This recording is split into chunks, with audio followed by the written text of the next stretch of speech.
Vamos abrir a Bíblia, irmãos, lá no livro de Josué. Josué, capítulo 5. Josué, capítulo 5.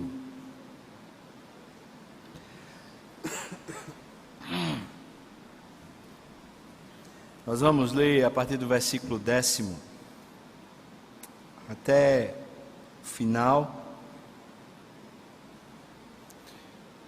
desse capítulo. Josué, capítulo 5, desde o versículo 10 até o versículo 15, diz assim: Estando, pois, os filhos de Israel acampados em Gilgal, celebraram a Páscoa no dia 14 do mês à tarde, nas campinas de Jericó. Comeram do fruto da terra no dia seguinte à Páscoa. Pães asmos e cereais tostados comeram nesse dia. No dia imediato, depois que comeram do produto da terra, cessou o maná, e não o tiveram mais os filhos de Israel. Mas naquele ano, comeram das novidades da terra de Canaã. Estando Josué ao pé de Jericó, levantou os olhos e olhou, e eis que se achava em pé diante dele um homem que trazia na mão uma espada nua. Chegou-se Josué a ele e disse-lhe: És tu dos nossos ou dos nossos adversários? Respondeu ele: Não, sou príncipe do exército do Senhor e acabo de chegar. Então Josué se prostrou com o rosto em terra e o adorou e disse-lhe: Que diz meu senhor ao seu servo? Respondeu o príncipe do exército do Senhor a Josué: Descalça as sandálias dos pés, porque o lugar em que estás é santo. E fez Josué assim. Amém. Vamos orar. Ó Deus, é tão rica e preciosa a Tua palavra. Nós lemos, Senhor, um texto que narra um momento tão precioso da história do Teu povo. E Tua visitação no meio do Teu povo. Deus, nós queremos Te pedir graça, Senhor, que o Senhor nos auxilie. Dá-nos, Senhor Deus, a Tua palavra na boca, no coração. Peço que o Senhor abra todos nós aqui. Pelo Teu Espírito, o Senhor fale a nós. Nós precisamos de Ti, Senhor. Somos totalmente carentes de Ti. Nós oramos assim, Senhor, no nome santo de Jesus, a quem amamos. Amém, amém, amém. A história de Israel começa praticamente ali, quando eles estão saindo do Egito, estão em direção à terra prometida. Naquele período de 40 anos no deserto, por causa da falta de fé e da desobediência, Deus fez como se estivesse gestando o seu povo, fez como se fosse uma barriga o deserto, para que aquele povo pudesse ser formado uma nação de Deus, povo de propriedade exclusiva de Deus. Durante aqueles 40 anos, eles passaram por muitas provas, lutas, dificuldades das mais difíceis. Na verdade, a falta de água às vezes, a falta de comer o que você gosta, o que você sente saudade, o que é uma coisa genuína, mas quando vira reclamação, passa a ser pecado. Você vê o povo ainda com saudade do Egito durante o processo de deserto, e você vê também Deus dizendo para o povo: olha, aqueles que saíram do Egito vão morrer aqui no deserto, e só a geração que nasceu no deserto entraria na terra prometida. Daquele povo que saiu do Egito e foi entrar na terra prometida, apenas dois foram entrar, era Josué e Calebe. E Josué, então, agora como o responsável por essa nova jornada, por entrar na terra prometida, por estabelecer aquela terra como sendo do povo de Deus, distribuir a terra, conquistar cidades, conquistar reinos. A tarefa de Josué era por demais grande. e parece que ele teve medo, como é natural que se tenha. E quando Deus resolveu usá-lo, então a primeira providência de Deus para que o povo entendesse que era assim, foi a travessia do Jordão. E Deus disse: olha, pega 12 pedras do meio do Jordão, e quando vocês atravessarem o Jordão, montam um altar. Aquelas 12 pedras vão representar as 12 tribos, para que as próximas gerações, quando estiverem perguntando o que é esse altar, possam lembrar: Deus nos tirou do Egito, Deus nos conduziu pelo deserto, Deus nos fez atravessar o Mar Vermelho, e Deus nos fez atravessar o Rio Jordão. Aquelas pedras serviriam de testemunho perpétuo para todas as gerações a respeito do que Deus tinha feito. Deus tinha feito um povo que era escravo, um povo que não tinha senso de nacionalidade, que não tinha a lei do Senhor, que não tinha identidade pessoal. Deus tinha feito o povo se tornar de fato o povo de Deus. Se você ler Deuteronômio com atenção, você vai prestar e vai perceber que o que Deus está dizendo para Moisés, e está reiteradas vezes dizendo para o povo de Deus é: olha, vocês são meus, eu não quero vocês se confundindo com outras nações, eu quero que vocês entendam que a identidade que vocês têm sou eu, não vocês mesmos, não os sonhos de vocês, mas sou eu a identidade de vocês. Vocês são um povo de propriedade exclusiva minha, e vocês são santos, por assim dizer, porque são separados dos outros povos. Israel penou. Israel não era nem um nome, mas esse povo que sai do Egito penou para entender o que era que estava acontecendo enquanto eles caminhavam pelo deserto. Agora que eles atravessaram o Rio Jordão, agora que o maná cessou, porque eles estavam começando a colher as novas frutas, as novas bênçãos que estavam ocorrendo para eles, eles estavam diante de Jericó, e Jericó se lançava para eles como um grande desafio de fé, não um desafio de estratégia humana, não um desafio da potencialidade do povo. Eles sabiam que eles não tinham condição de vencer nem Jericó, nem cidade nenhuma que eles iriam enfrentar. Quando a gente lê o relato, a gente vai ver que eles ficavam sempre assombrados com o tamanho, as dimensões do povo que eles teriam que enfrentar. Nós lemos lá em Deuteronômio, por exemplo, o relato de um rei, que a sua cama tinha 4 metros de comprimento e 1,80 m de largura. Você imagina o tamanho desse homem? Dá para imaginar? Que homem gigantesco! Esse era um tipo de povo que existia naquela época, que eram gigantes sobre a terra. E o povo se via como pequeno demais para desafiar aquelas estruturas, aquele poderio. Uma outra questão que precisa ser levada em conta é que Israel nunca tinha sido uma nação que tinha se preparado para guerra, para enfrentamentos. E no entanto, quando eles tivessem de tomar a nova terra, eles teriam que enfrentar nações que já estavam lá, ou povos que já estavam enraizados naquela terra e que viviam brigando uns com os outros. Portanto, eles já estavam afeitos à arte da guerra, à arte da batalha, eles já tinham um exército composto, eles já tinham toda essa engenharia militar. Israel era pequeno demais para todos os desafios que eles tinham diante de si. Agora que eles acamparam em Gilgal, Deus fez questão de dizer para eles: olha, vocês precisam ser circuncidados. É o texto imediatamente anterior ao que a gente acabou de ler.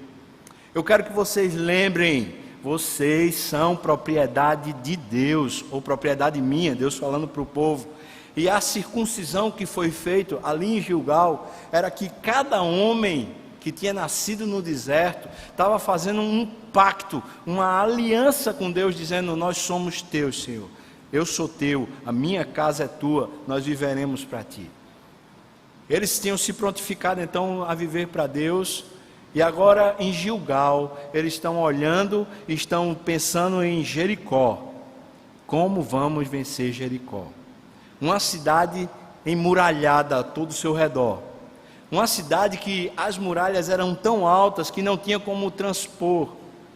Você já deve ter visto algum tipo de filme de Idade Média, com aqueles castelos e com aqueles tipos de batalha, onde as pessoas que estão dentro do castelo, elas têm muito mais facilidade de vencer o exército que está na campina, que está mais embaixo, que não tem condição de alvejar os que estão lá em cima da muralha.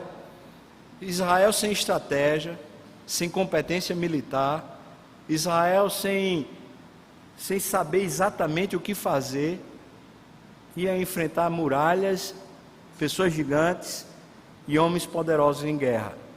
Jericó está lá. Então esse texto aparece para a gente como um símbolo. Esse texto tem visitado o meu coração reiteradas vezes nesses últimos dias. Quando falo esses últimos dias, pode pensar aí pelo menos 2, 3 meses, que Deus tem falado a mim através desse texto.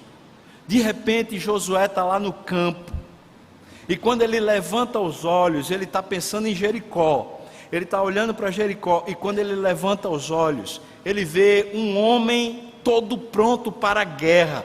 Ele não está apenas pronto para a guerra, ele está com a espada desembainhada, o que significa que aquele homem agora é potencialmente uma pessoa que mata, com a espada desembainhada.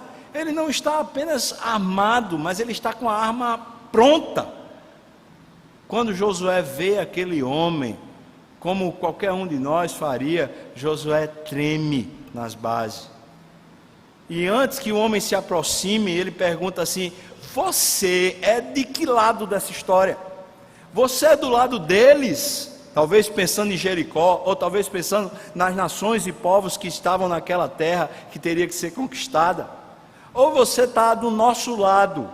Você está do lado de quem? Eu não vi você ainda no acampamento. Eu imagino Josué pensando: rapaz, cadê esse cara? Eu nunca vi esse cara aqui no meio do nosso acampamento. Quem é essa peça que de repente apareceu aqui armado e com a espada desembainhada?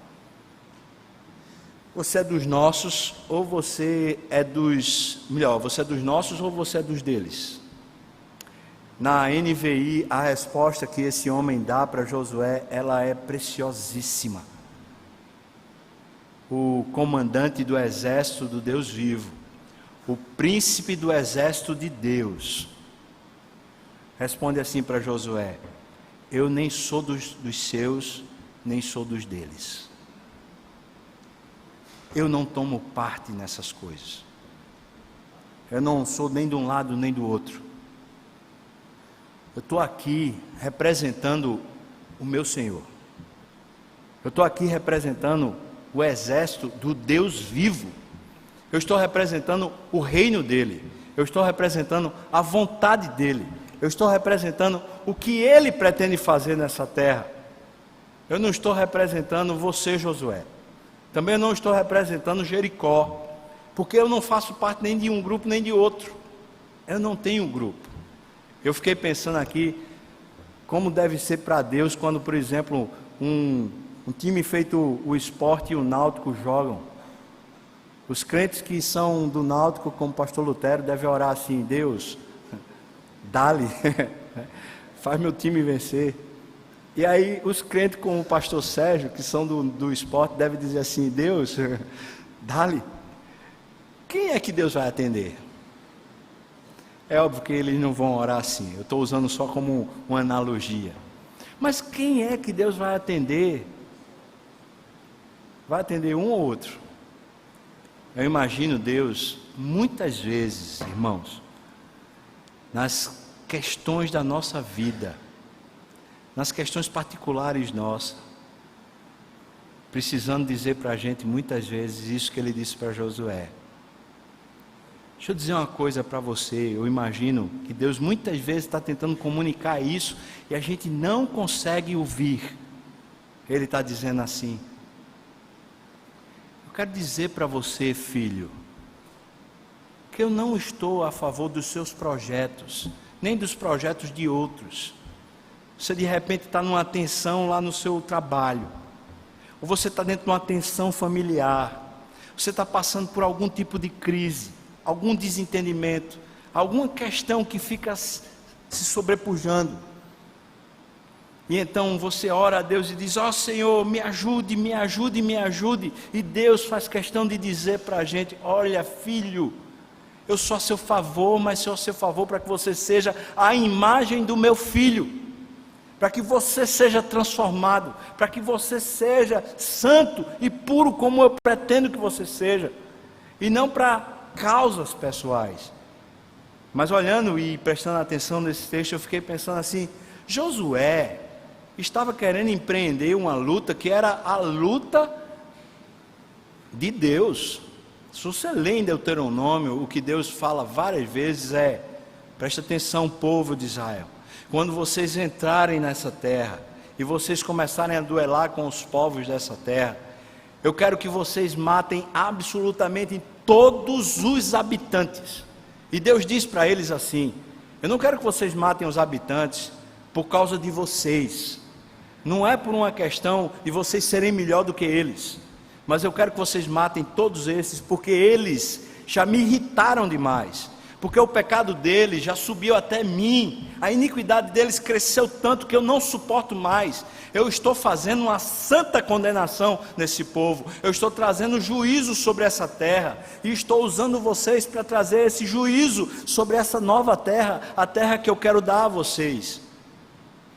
Mas logo de cara, logo de começo, Josué precisava entender que ainda que a vontade de Deus fosse entrar naquela terra e dar aquela terra ao seu povo, que as batalhas que Josué enfrentaria e que as coisas todas que ele passaria a viver, precisaria ser sempre olhando qual é a tua vontade, Senhor, qual é o teu decreto, qual é o teu reino. Você passa as páginas do livro de Josué, você vai encontrar que Jericó cai com a estratégia totalmente louca. O povo anda ao redor daquela cidade emuralhada, e depois de 7 dias eles andam 7 vezes, e eles gritam de júbilo e tocam a trombeta, e as muralhas caem. Aquela cidade é entregue nas mãos do povo de Israel. Mas a próxima cidade que eles têm que enfrentar chama-se Ai. A cidade de Ai é uma cidade pequena. O povo que está lá não é um povo muito pronto para a guerra. O exército que tem lá é um exército muito pequeno. O povo que está em Ai está morrendo de medo do exército de Israel chegar lá. Olha, a batalha parecia tão fácil, que Josué diz para o seu exército: olha, vamos fazer o seguinte, vamos deixar o exército descansar, e a gente vai mandar só um contingente lá, para enfrentar essa guerra, porque essa guerra é simples, ela é pequena. Quando o povo vai tomar Ai, na hora que eles estão lá, Deus está contra o seu povo, e eles sofrem perdas, pessoas morrem, e eles voltam envergonhados, e Josué pergunta a Deus: Senhor, o que foi que aconteceu? O que foi que aconteceu, Senhor? E Deus diz: há pecado no meio do povo, há pecado no meio do povo. Ora, a gente vê Deus pegando muralhas e derrubando uma hora, e na outra hora, um exército pequeno, relativamente medíocre, que podia ser vencido de qualquer forma, e o povo, esse mesmo povo que derruba a muralha, agora está sendo envergonhado. Ora, o que foi que aconteceu? Deus está querendo nos tratar. O general do Senhor, o exército do Deus vivo, ele comparece na nossa porta, ele comparece no nosso caminho, ele comparece sempre e está sempre conosco, como ele prometeu: eis que estou convosco todos os dias até a consumação dos séculos. Mas na nossa tendência natural, especialmente vivendo o evangelho que a gente vive aqui no Brasil, nós fomos acostumados a acreditar que Deus é uma espécie de gênio da lâmpada de Aladim, que está ao nosso lado, sim, para simplesmente fazer os nossos agrados, os nossos gostos, as nossas vontades pessoais acontecerem. Quanta gente fica de mal com Deus, porque de repente as coisas não vão como você queria, ou como você esperava que acontecesse. Quantas vezes a gente fica de mal com a vida, Porque a gente não aceita que Deus simplesmente está tratando conosco para o nosso bem. Quantas vezes é necessário que haja perda? Quantas vezes é necessário que haja até morte, como foi o caso de Ai, para Deus simplesmente dizer que Ele está conosco para nos abençoar? E o que significa isso? Significa que quando Deus nos abençoa, nós somos transformados à imagem do Filho dele, nós nos tornamos como Cristo, a exemplo de Cristo. Ora, o exército de Deus vivo comparece diante de Josué e diz para ele: eu não sou nem de um lado nem do outro, eu sou aqui o representante dele e da vontade dele. Na hora que Josué vê isso, então eu queria chamar sua atenção a esse aspecto. Continua o mesmo quadro, preste bem atenção nisso. Esse homem que está com a espada desembainhada, que é uma espécie de guerreiro, que causou medo ao coração de Josué, ainda agora, quando ele viu aquele homem vindo com a espada desembainhada, ele acabou de responder: eu sou príncipe, eu sou comandante do exército do Deus vivo. Ele respondeu isso a Josué, mas ele continua com a espada desembainhada. E o texto diz que Josué vai ao chão, se prostra em terra. Irmão, você não precisa ser uma pessoa com uma mente muito imaginativa para conseguir olhar essa cena. Está um homem com a espada desembainhada na sua mão, o outro homem na sua frente se lança aos pés e bota a cabeça no chão. Sabe o que significa isso? Significa que Josué naquela hora estava à mercê desse comandante, desse guerreiro. Na hora ele estava à mercê desse comandante. Se esse homem fosse um falso, se ele tivesse mentindo a respeito do que ele era, se ele tivesse simplesmente inventado uma história dizendo: eu sou o comandante do exército do Deus vivo, e não fosse o inimigo de Josué, era a oportunidade ideal para pegar a espada e decapitar Josué. Mas na hora em que houve a visitação do Deus vivo para Josué, ainda que ele estivesse olhando para Jericó, ainda que estivesse provavelmente com temor no coração, e um homem guerreiro vem ao seu encontro, na hora que a resposta é: você está diante de um representante do Deus vivo, você está diante de uma cristofania, de uma aparição de Deus na terra. Você precisa se render. A rendição só é, e eu acho isso, como Deus quer ministrar mesmo isso para a igreja nesse final de semana.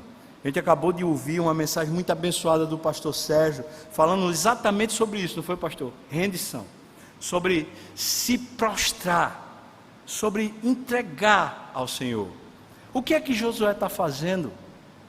Quando ele se baixa, quando ele fica de joelhos diante daquele homem, ele está na mão daquele homem. Se aquele comandante quisesse, ele poderia matar Josué.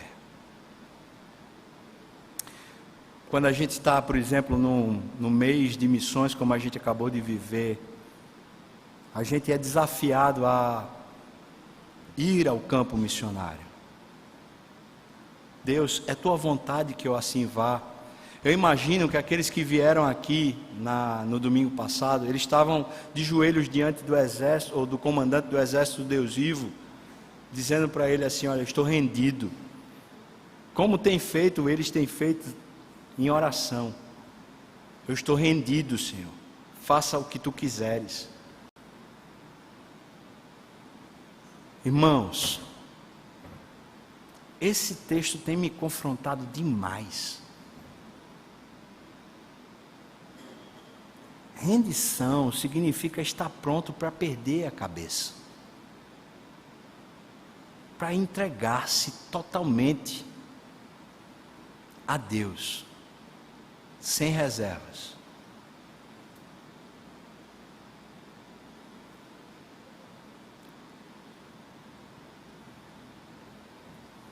Você está assim, não? Disponível, entregue.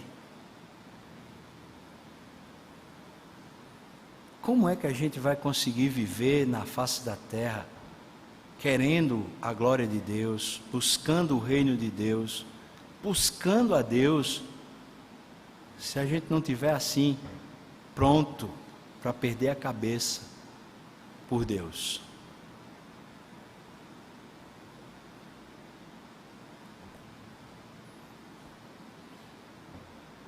Eu falei no Celebração da Graça e volto a falar. Essa igreja tem sido muito abençoada de muitas maneiras, como a gente viu agora com esse mês de missões. Mas as reuniões de oração estão vazias.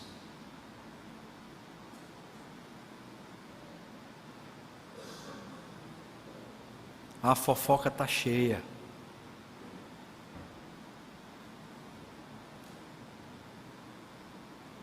O julgamento está terrível.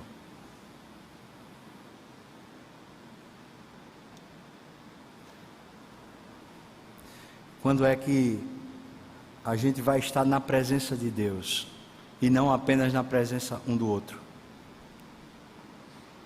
Quando é que, como igreja, a gente vai se ajoelhar e se render, cada um de per si, diante do Pai, dizendo: Senhor, eu estou pronto para o que o Senhor quiser.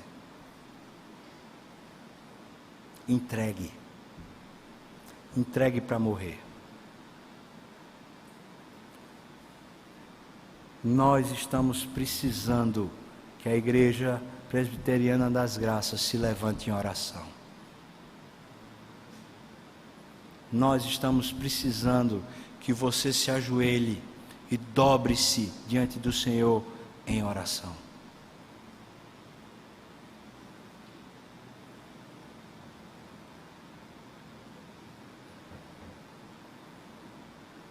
Depois que Josué viveu essa experiência, aquele homem que tinha toda a autoridade por representar o Deus vivo, disse para ele: Josué, tira a sandália dos teus pés, porque esse negócio que tu estás aqui, essa área que tu estás aqui, é santa, é terra santa. Você não precisa conhecer muito a história daquela época para entender que se alguém estivesse se preparando para a guerra, para algum enfrentamento, uma das coisas que ele precisava ter era os seus pés calçados. Assim como hoje, me lembro muito bem quando eu era do exército, quando a gente estava nos acampamentos, que a gente estava no Seminique, que estava naqueles treinamentos mais intensos, reiteradas vezes o sargento, assim como o tenente, sempre repetiam: cuidem dos pés de vocês. Pelos pés vocês podem perder a guerra. Se, por exemplo, a gente permanecesse com os pés molhados demais, começasse a ter frieira, aquele fungo que vai inchando os seus pés, você daqui a pouco não consegue nem andar. Então, por várias vezes a gente era advertido: quando tiver oportunidade, tira o coturno, deixa o pé arejar. Mas na hora que a gente tinha que enfrentar a natureza, ou enfrentar o adversário, a gente precisava estar calçado, precisava pôr o coturno, precisava fechar bem fechado e ir, e andar por onde fosse, se fosse pela água, se fosse pelo campo, se fosse pelas pedras, andar vestido, calçado. No contexto que a gente encontra esse texto, é um contexto onde Josué está pensando na guerra, mas o que Deus está pensando a respeito de Josué é diferente. Ele está dizendo para Josué: eu quero você descalço, Josué. Eu quero você sem sandália. Eu quero você na minha presença. Isso também tem falado ao meu coração.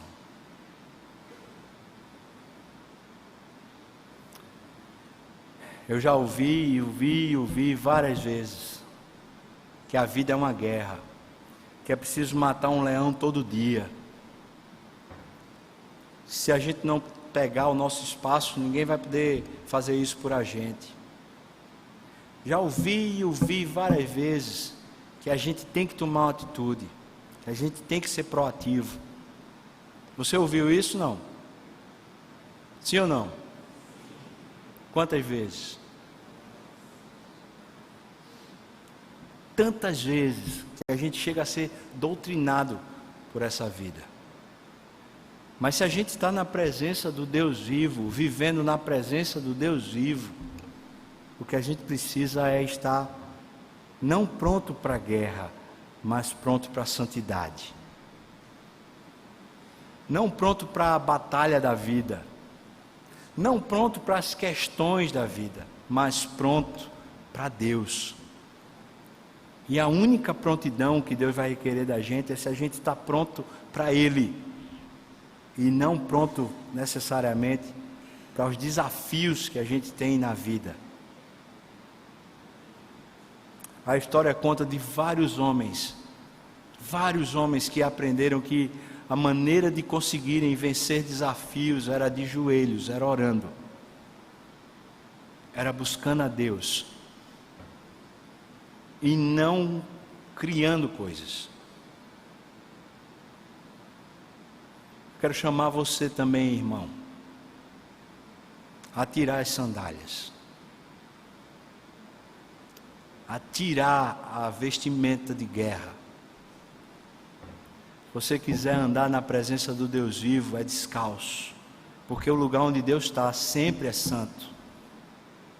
Se você quiser andar nos caminhos de Deus, precisa andar descalço. Se não andar descalço, não anda na presença de Deus.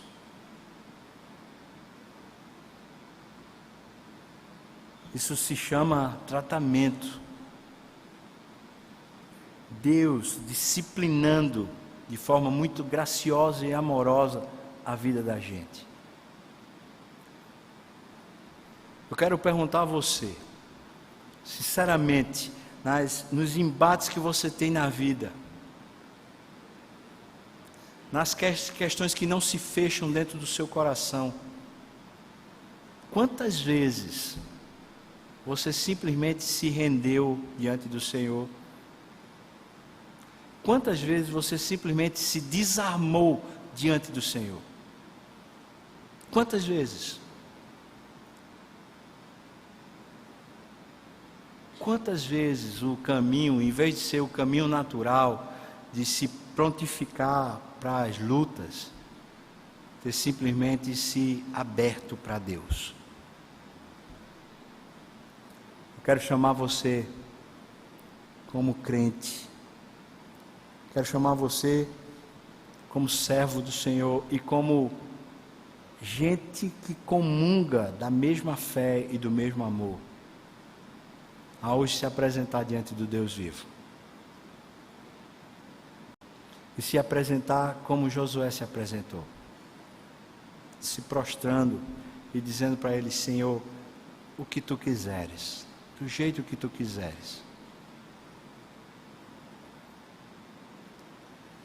E dizendo para ele também: Senhor, as minhas guerras, as minhas causas, eu já me despi delas, elas estão diante do teu altar. Faze o que tu quiseres. Amém? Eu quero convocar você para isso. Isso é uma postura, é uma atitude que Josué fez literal.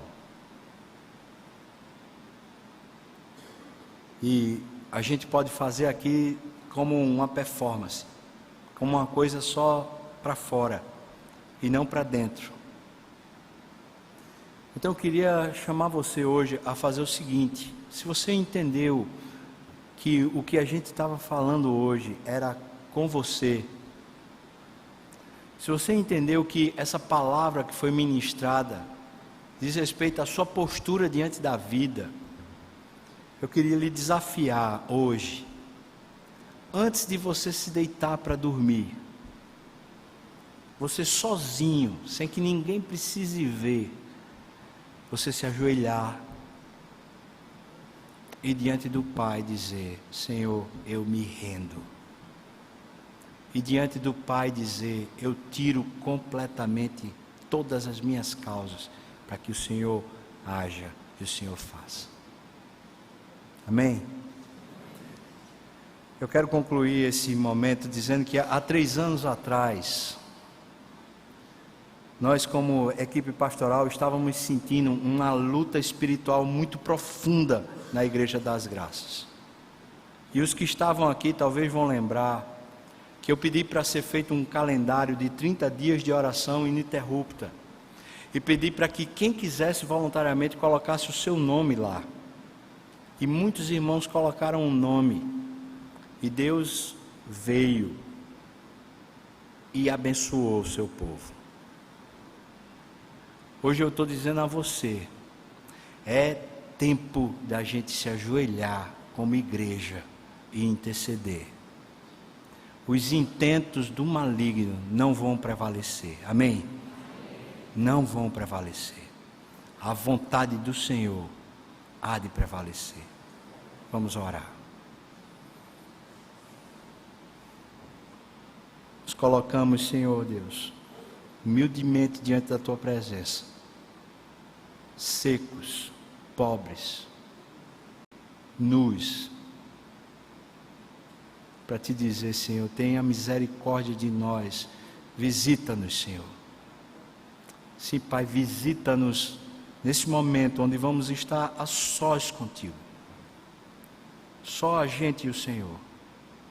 Te peço que aquilo que porventura não foi conseguido transmitir desse púlpito, que ali, naquele lugar sós contigo, o Senhor transmita, Pai. E tudo o que o Senhor quiser fazer com cada um, a começar em mim, que o Senhor assim o faça. Deus, nós clamamos ao Senhor, faça resplandecer sobre nós o seu rosto, Senhor, e nos dê a paz, para a glória do Teu nome que nós oramos. Amém, amém, amém.